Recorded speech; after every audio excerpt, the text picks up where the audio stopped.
The build show today, one of my favorite topics, continuous insulation. That's right, we're going to be reviewing some products from a company that honestly, they've been around a long time, and I just found out about this. This is some really cool stuff. It actually reminds me a lot of kind of half-faced ICF. We're going to meet the founder of the company, who's also a former builder, and we're going to be talking about some really cool products. Today's build show is sponsored by InSoFast. Let's get going.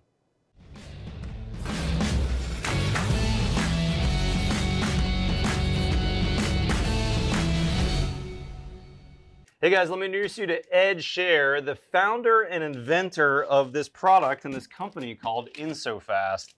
Now Ed, before we jump into your product, you actually have a builder background, right?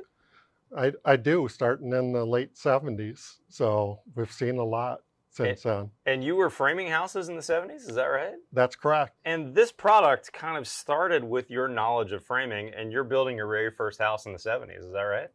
That's correct. And tell me about that first house. Well, it was a little 28 by 32 split entry home with concrete block foundation. And actually had it work for a contractor that was gave me free range to do things. And he said, go do it. Very cool. We went from there.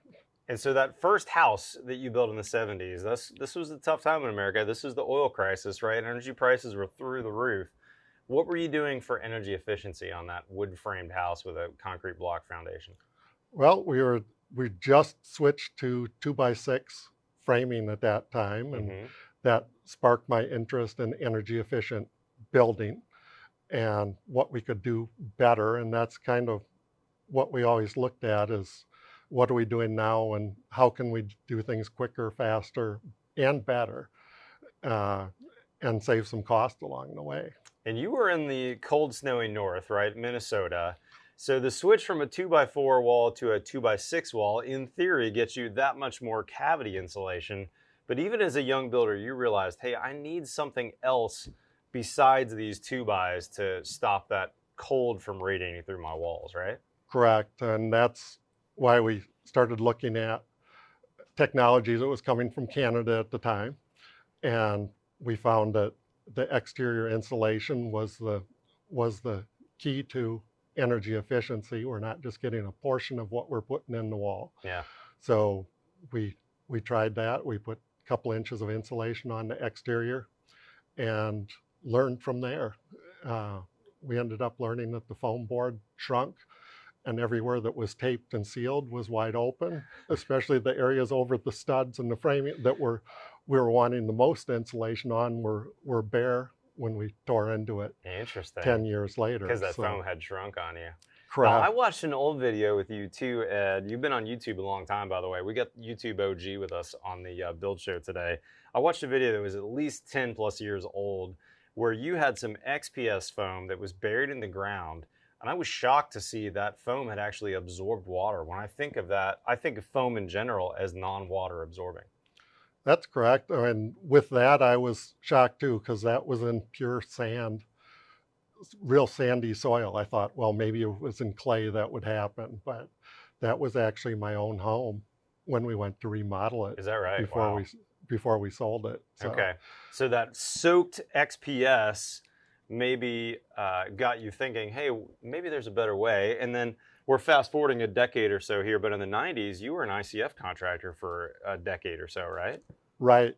And that we thought was going to be the most efficient, strongest, most resilient. And we never got the mainstream contractors on board with it. To buy in on it. Right. And they still haven't. I mean, we used to advertise it would be 2 to 6% more to build ICF than regular, but it was really 26 to 30% more to do it that way. But at the same time, you had a pretty interesting start with products like this. And so the very first InSoFast product, which is not too dissimilar to what I have in my hands here, talk to me about how you came up with it and what separates it from other options out there in the marketplace. Yeah, so we chose to go after the low-hanging fruit first, and being in the ICF business and knowing what the issues are with basements, we loved the foam in there. We loved the plastic studs to attach to. There's nothing that's going to rot, rust, or decay. Yep. But one of the things we found out is you could have a leak up over here, and it would come in down over here. So then we went to super good waterproofing to fix that issue. But Yep. so our very first product, we actually have a drain plane back on it. So when you put it up against the concrete wall, when that concrete wall cracks or leaks, it's designed, it's all shingle-styled flash to keep your drywall dry. And that's a version of your very first product that you came up with, right? Maybe this is version 2.0, but it's still basically the same product, right? It is. This had the stud that was flush with the surface, and the same special adhesive dovetailed background that actually, and it has the same mechanical interlock, or it has the same mechanical interlocking dovetails. Yeah. So the adhesive flows in there and sets up and mechanically locks it to the wall. Now, I watched an old video. This is at least a 10-year-old video of you and another guy, which, by the way, when I saw the video, I thought, wow, when Ed comes to the office, I'm going to look like a shorty because you look really tall in this video. That was probably a 7'6" basement right there. But you and your partner are, it looks to be just only using glue, only PL Premium, and adhering these right onto the cinder block. That's correct. The bead of construction adhesive, a little 3-inch bead, is equal to a concrete screw. Holy cow. 6 inches on center. Yeah. So we found out very early it also has some other benefits. It floats over irregularities up to 3/8 of an inch, so it flattens your wall. That's pretty nice. And it uses moisture to cure, which is ideal. So it's not going to, in other words, eat the foam either if you had some of that incidentally go on the foam. Okay, Ed, so this is your original 2-inch stud that you're using on this panel, but you also have come up with some thicker versions, and this is your 3.5-inch stud. And if you look close at that dovetail, you can see these angles are pitched. You actually have a patent on that, don't you? Correct. That's pretty cool. And on the squeeze out on that PL Premium, you just have this glued to a, looks like a concrete paver. I mean, that is absolutely not going anywhere. That is super strong, isn't it? It is. And it's nice it doesn't poke holes in the foundation either. Yeah, that's right. That's right. Yeah. You're not making any potential ingress for water in the future. That's pretty cool. And then ultimately on your 2-inch panel, that stud is showing. So when you look at basement images, photos, you actually see those black studs on a 16-inch on center. Yes, you do. That's pretty cool. Another video of yours that I watched to get in prep for this video, that's an old YouTube video of yours, was one where you talked about the supplies that you need to do a framed basement. It was actually this video right here. Ed talks about InSoFast. This is from 11 years ago. I love it, Ed. You and I both have been on YouTube for at least, I started in 2008, so I've been on as long as you have. But in this video, Ed, I loved how you're like, you know what, when you frame a basement out, you got to go to the home center. You got to buy all this lumber. You got to buy bad insulation. You got to buy all this stuff. And then not only that, but when you're in the basement, you got to work around ducts that are in the way. You got plumbing in the wall, whatever. It's a pain. And then you go on to show how quickly you're putting these InSoFast panels in a basement. It's pretty impressive. It really is. And one of the neat things about it is a first-time user or laborer is going to get the same professional results as a journeyman carpenter too. Yeah. So that's pretty cool. Okay, so why EPS? In your mind, what is it about EPS foam that makes it different or better than some of the other foam options out there? Well, it's one of the safest foams that doesn't use any CFCs or HCFCs. In fact, we use steam to expand the foam. It's all closed cell foam, and it works like a Gore-Tex or Tyvek, so it will allow drying when it gets wet, or if it gets wet, which is typical for something you want for building materials in the basement. Yeah. And this coffee cup of mine that I got this morning at the old 7-Eleven, I think this is a great example of the power of EPS foam. I mean, this is what, an 1/8 inch thick or so. Yeah. I've got almost boiling water in there. My coffee's 190 degrees is where I like it. Yeah. And yet my hand is 98.6. So I've got at least a 90-degree delta between this steaming cup of coffee, and yet an 1/8 inch of foam makes it perfectly comfortable to hold. And also, if I were to leave this coffee cup on my table for a day or two, none of that coffee is going to absorb into the foam. And that's really the same with your panels too. That's right. And one of the things about a basement is you have that cold concrete walls. That's like the ice cold drink that you pull out of the cooler. Yeah, that's right. So it eliminates that condensation as soon as you slide the foam koozie over the top or the EPS over the top. That's great to Only say. I it's like that. 15 times thicker than your cup. Yeah, that's pretty smart. Now, I also noticed that you've got, speaking of drainage or a leak or condensation, you have some drainage panels kind of built into the backside of this. So this is your dovetail that's actually going to get glued to the concrete, to the foundation. But these drainage panels are intended for, if some incidental water made it through, to drain and dry that down to the bottom, right? That's exactly why they're there. And we also have electrical raceways built into it.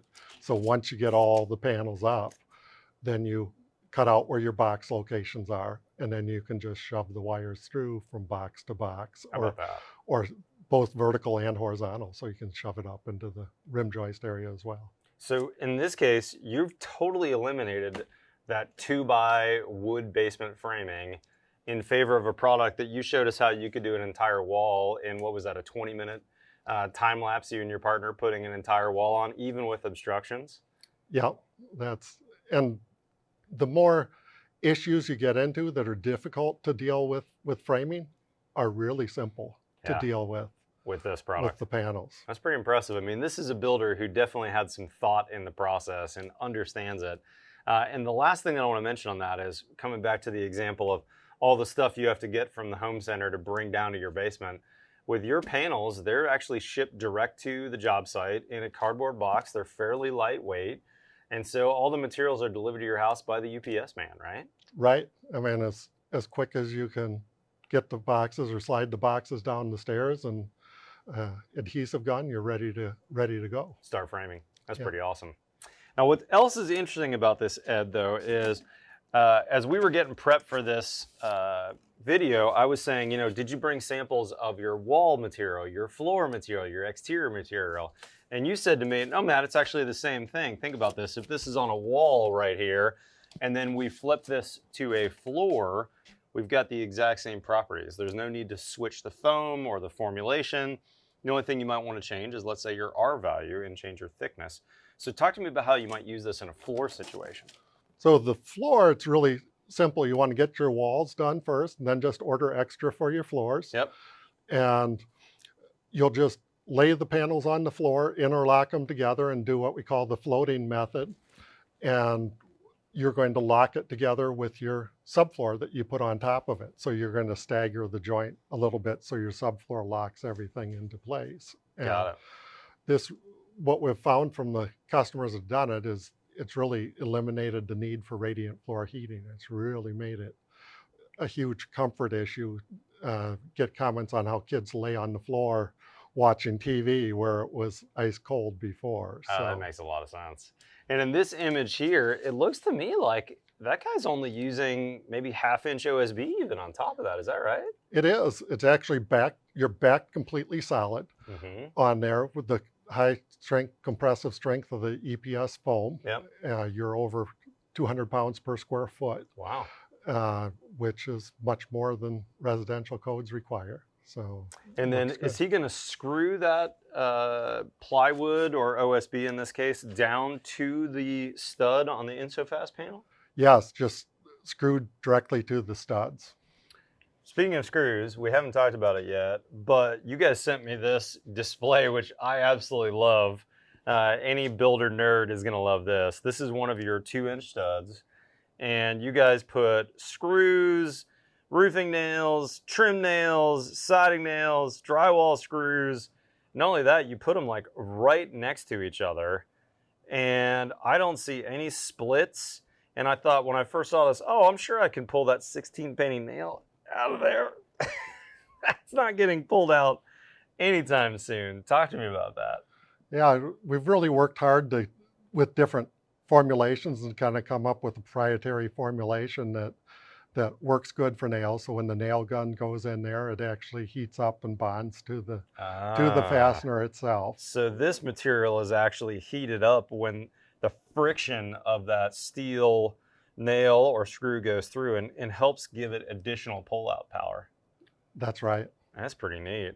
And also notice there's no splitting. Like these screws are like right up to the edge on here and nothing is split. If that was 2 screws on the edge of a 2x4, we would have popped that pine right off and that would have had no holding power. Yeah, we got a little carried away when we started looking at formulations and testing and seeing what we could do. And you always have to push the envelope a little bit and try to get a little better.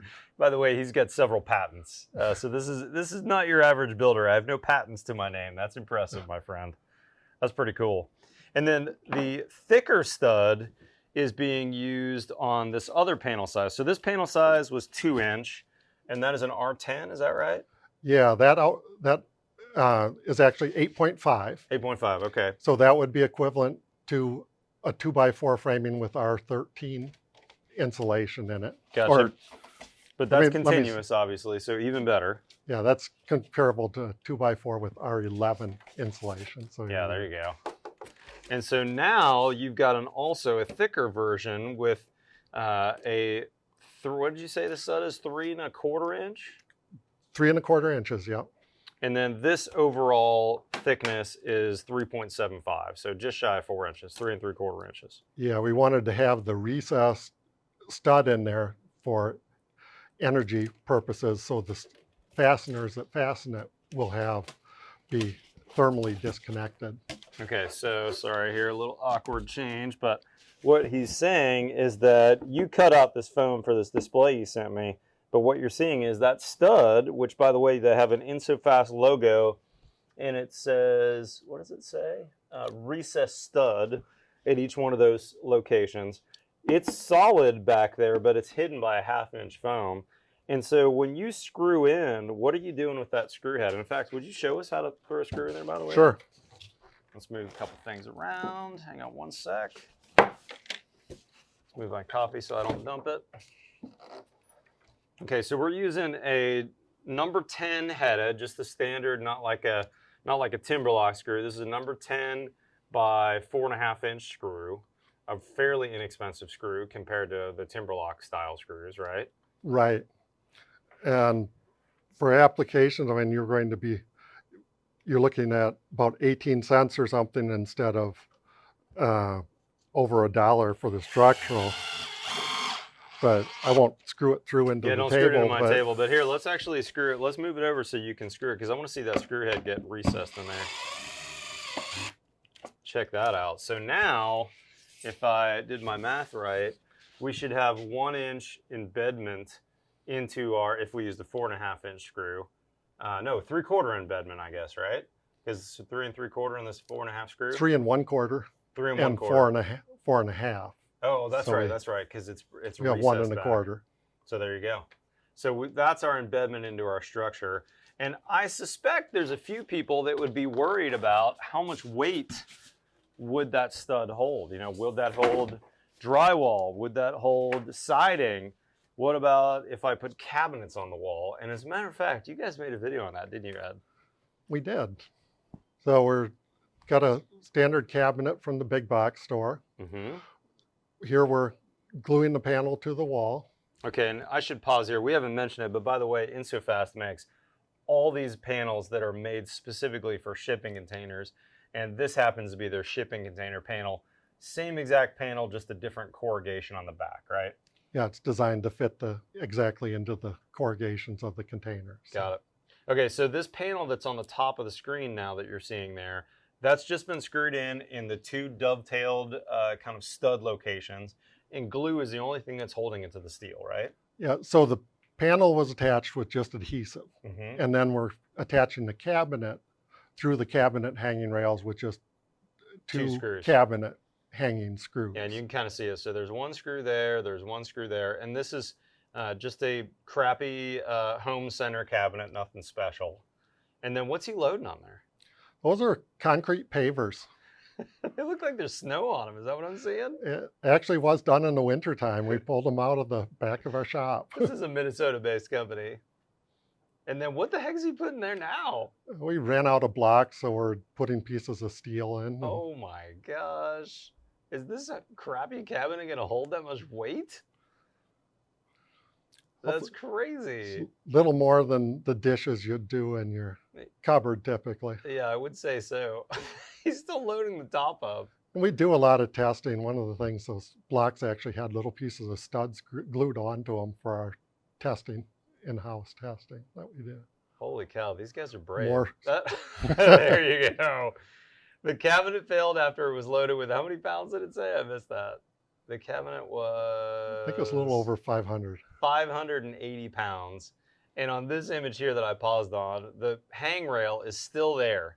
So in other words, yes, the studs with only one screw in each one of those studs and just glue hanging that on the wall was able to hold 580 pounds. That's pretty impressive. Adhesive is amazing. When you look at the safety factor, it's way more than the 5 times for a bridge. We're in the 100 times. Holy cow. But not only that, I think your studs that are embedded on there are pretty impressive, because this adhesive was back here to the, in this case, a steel wall, but a concrete wall. And then you just had to screw into this, not into the steel. And that was holding the cabinet on, no problem, until we got to almost 600 pounds. So that's pretty impressive. This is a serious stud. Yeah, it's about the same strength as a 20 gauge commercial steel stud. That's pretty impressive. Now here's what I like about this from a builder's perspective. As we think about using this for a basement wall interior, or let's say a basement floor interior, I think the part that really resonates for me, Ed, as a builder, is how we can eliminate several steps, and those steps cost money and take time. Whereas your product, we're going to unbox it, we're going to install it, and it's really going to save us both time and money. And speaking of money, talk to us about cost a little bit, Ed, because I think it's something that our audience here online is going to be wondering about. Like, what does this cost? How do I get a hold of it? That sort of thing. Yeah, actually all of our prices are right online, so you can order it directly online and have it shipped to your project.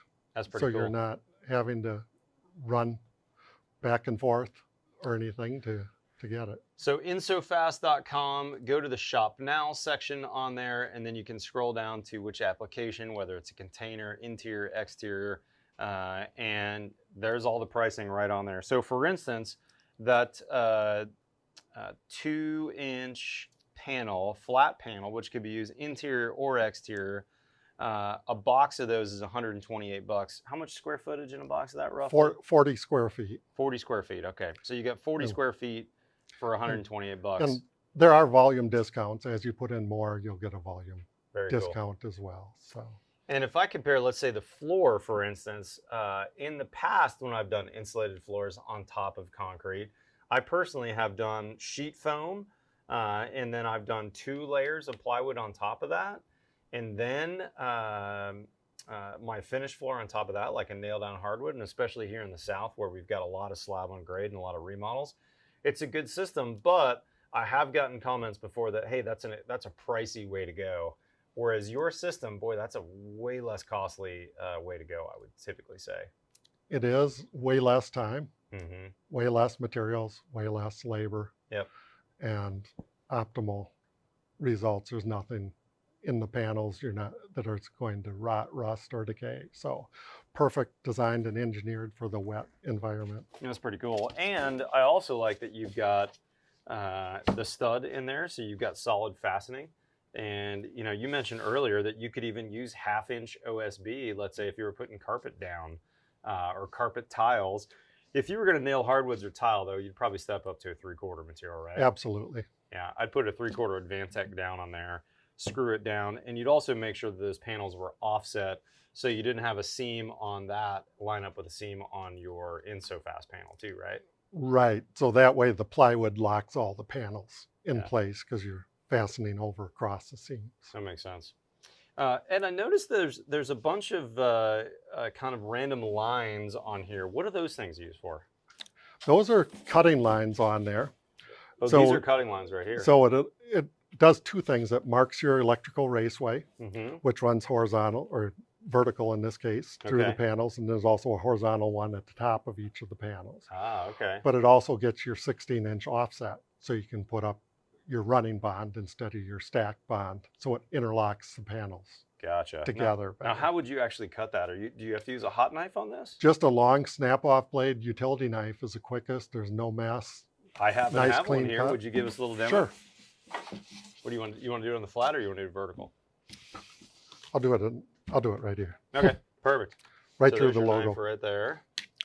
So all you're using here is just your standard Olfa, long knife with a snap-off blade. Right, nice sharp blade, and usually one or two passes you can have it. The thicker ones you're going to have to make a couple passes. How about that? It's just that was a pretty nice. easy. Sharp blade makes all the difference, doesn't it? Absolutely. That's pretty awesome.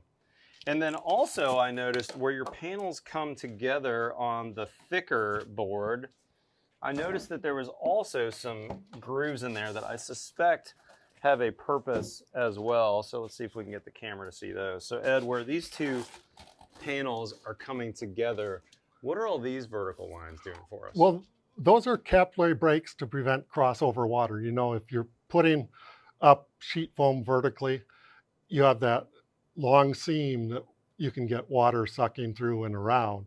This breaks the action so it drains. And this is actually all shingle style flashed. Got it. So we haven't really talked about it, but this is ideal for an exterior insulation project, right? Where you've got a built-in rain screen, you've got built-in studs, and you've got less penetrations into your, whatever your WRB happens to be on the building, right? That's right. And Ed, actually, we queued up a couple images on that you guys sent me ahead of time. Let me pull those up. Let's start with this one here. So this builder has a house wrap up, and then you can see they're laying those panels up the wall. How are they attaching those panels? Just with standard construction screws. Okay, so same screw we talked about earlier, like a number 10 Just a little head. shorter, yes. Got it. And this happens to be the 2-inch panel rather than the 3. So it's 3.5-inch screws then, okay. Typically. Gotcha. And then in this case, the stud is showing on the outside. And again, that's the same panel that could be used below grade. They could be used on floors. It's really kind of a universal panel. They are. And then this panel, which is a little thicker, what's the R value on this guy?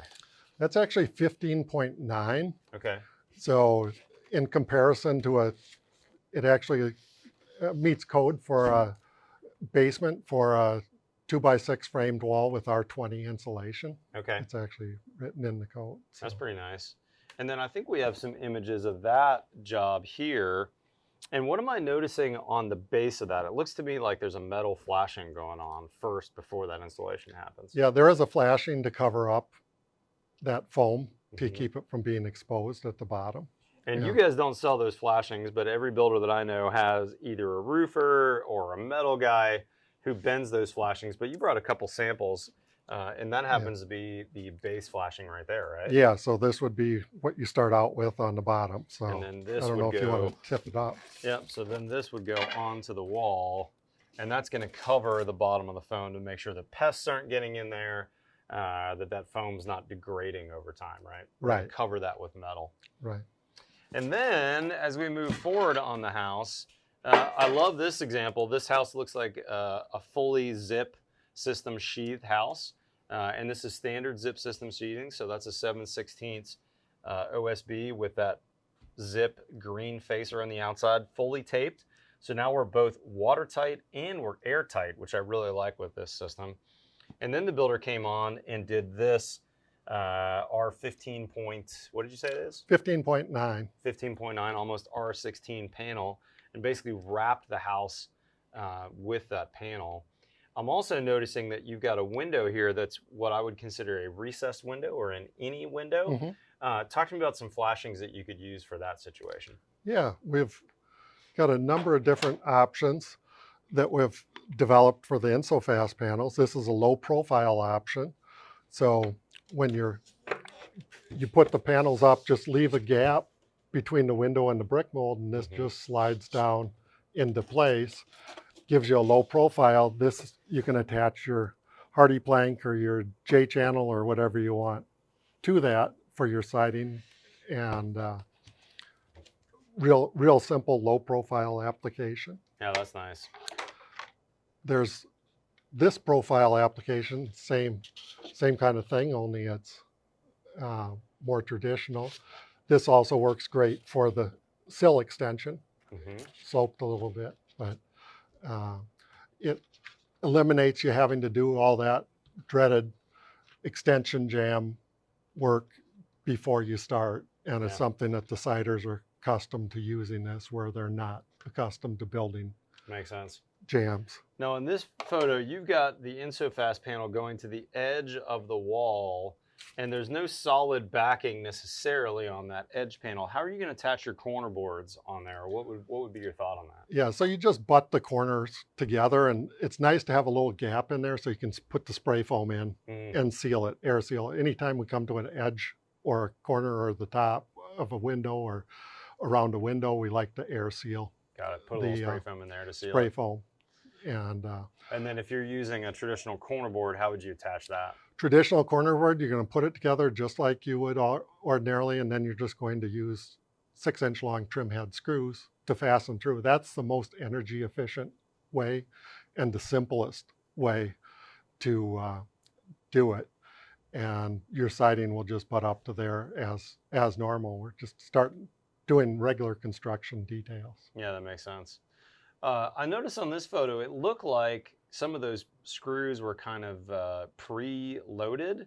Is the guy on the left in the red sweatshirt pre-screwing and then handing off the panels? Is that what's going on there? He is. That was actually a project that was done for Urban Homeworks, or kind of like a Habitat for Humanity. And those kids are, most of them, quite frankly, haven't even run a screw gun before. Is so that we right? had to teach them how to run the screw gun. But How about that? they're building a passive house there, and the only thing they have to do is just put the InSoFast panels on there to get it to passive standards for their house, or you go net zero, depends on where it's built, but it's one simple step. Yeah, now that you say that, I think that really is a big selling point of your system. One simple step, that could be a new catchphrase for your website, but that really appeals to me. I saw another video that you guys made where you talked about, traditional exterior insulation. You've got fasteners, you've got rain screens to deal with, you've got WRBs. On the other hand, this system, the zip system in this particular case, is doing the water and the air management. And then your foam is continuous. It's one trip, it's one step, and then you're ready to start attaching your siding. You've got it grooved on the backside, so if any incidental moisture got back there, it's going to be able to drain out. It's got some drainage plane on the front side, and you could attach your, let's say, your hardy siding or whatever right to that with your standard pneumatic nail gun, right? You can. And I mean, the neat thing about it is it eliminates 7 different steps that are conventionally done. And in comparison to even the other types of exterior insulation that are done where you do rock wool, you don't have to worry about that compressive at all, and you don't have the structural screws in there at all. So you're going to save, I mean, about $1 a square foot is what you're going to save. Inexpensive screws compared to a structural screw. And so it really, when you look at it, it's a tremendous value in savings there. And yeah, I could definitely see that. Another thing that I think is interesting here is a phrase that I've been talking about a lot, and I did a podcast on, was remodelability. What's going to happen to a house that I build in 50 years? So for instance, this house under construction, when that siding in a couple of decades reaches the end of its life, what are we going to do when we rip that off? And what I'm thinking about this particular install is, Once these guys screw these InSoFast panels on with just a few of these number 10 head long screws, now that panel is going to protect my air and water barrier, my zip system sheathing. It's also not going to get very hot or cold because it's got that huge amount of R value in front of it. And I'm not nailing into, when I nail my siding on, I'm not penetrating the zip at all because I've got that spacer. I've got that, in this case, 3.5 inch stud, and I'm nailing into the stud, and that nail or screw is not penetrating my my zip system. So when I pull that siding off someday in 50 years, I'm going to have some nails in here, but who cares? Because that's shy of the zip system sheathing, which should be back here in this case. See, none of those screws are penetrating it. So I've got a much more pristine air and water barrier 50 years from now that I wouldn't have to pull all that off, would be my thought. Right, because you spend a lot of time rolling and sealing and everything to have that all disappear with removing the siding is really, really tough. What we like to think about it as a 3 3/4 inch thick weather resistant barrier that you don't puncture. And that's really, it actually is the belt and suspenders approach. It actually is rated as a weather resistant barrier, but we still use another weather resistant barrier below it. Yeah, that's pretty cool. Ed, what do you say to people when they say, why would you do this when you can just add solar to your house and save the money on that exterior insulation? Well, this is there for the life of the home. So it's, as long as it's standing, it's giving you a return. It's comfort more than anything. Yeah.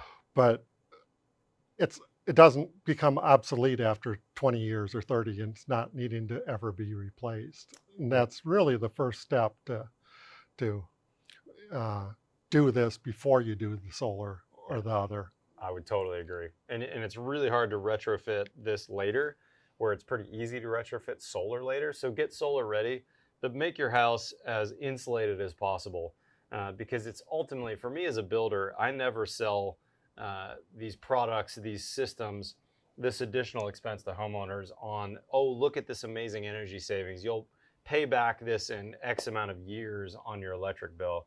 I tell people, look, you're going to pay it back on day one when you move in, and it's a more comfortable house.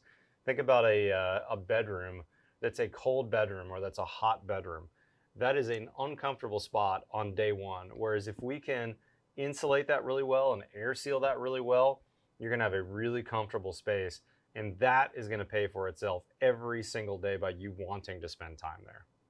And that's really a good point with the bedroom or one room for the above grade applications, for the wood framed applications. And where it's like adding another vent in the room for heating or cooling. Yeah. It's that much difference. And in fact, you showed me some images like this one where people have done that, just that. They've retrofitted on the inside some InSoFast panels. As long as you're above grade, and make sure that obviously your windows aren't leaking, you're not getting bulk water in there. That'd be a great way to upgrade the comfort of a room like this photo right here. It is, and one of the neat things that our customers say is they know exactly where their budget is because they're not tearing off the drywall, they're not doing everything else. It's always a tough time to figure out where to stop on a project. So that's a really great point. This is just gives you a starting and ending point. Ed, before we close out the video, I do want to mention, we mentioned it briefly earlier, but you guys have a full line of insulation that's specifically made for containers for both insulating interior, which would be perfect for the hot, humid south, or exterior, which is even better if you're in the north. You might actually need both if you're going to turn that into living space. But I actually visited a ranch not too far from here, the office that had it. That's how I got introduced to you guys. Made a quick Instagram reel about it because I was so blown away. It got 1 million+ views, and I think that's how we got connected. And I loved hearing your story about building all those years, being an ICF contractor, and then coming up with this idea, patenting so many of the parts and pieces of this, and now having solutions for so many places in the house. It really makes a lot of sense to me as a builder. Thanks for coming on, Ed. Anything that we missed that you want to mention? It was an awesome opportunity to just be here and be able to talk building with like mind, and look forward to showing more products. That's awesome, Matt. I appreciate it. Last question for you. I know you've got a ton of info both on your website and your YouTube channel. Do you have some tech people available if people have questions or have a specific application they want to ask about? We do. We actually have real people that answer the phone and a phone number listed on our website. How about that? That's awesome. So if you need these guys, shoot them an email, shoot them a phone call. You'll actually get real people that will answer you. Impressive stuff, Ed. Thanks for sponsoring today's video. Thanks much. A lot of fun. Guys, InSoFast.com is the website. Great people. Thank you to those guys for sponsoring today's video. Ed and his company, everyone I've dealt with, really, really cool people with some impressive solutions that I've not seen from any other company in the marketplace. That being said, guys, if you're not currently a subscriber, hit that subscribe button below. We've got new content here every Tuesday and every Friday. And oh, by the way, on our website, we're up to 13 contributors now publishing videos every day of the week, just about, over on buildshownetwork.com. So go check that out. That being said, follow us on TikTok or Instagram. Otherwise, we'll see you next time on The Build Show.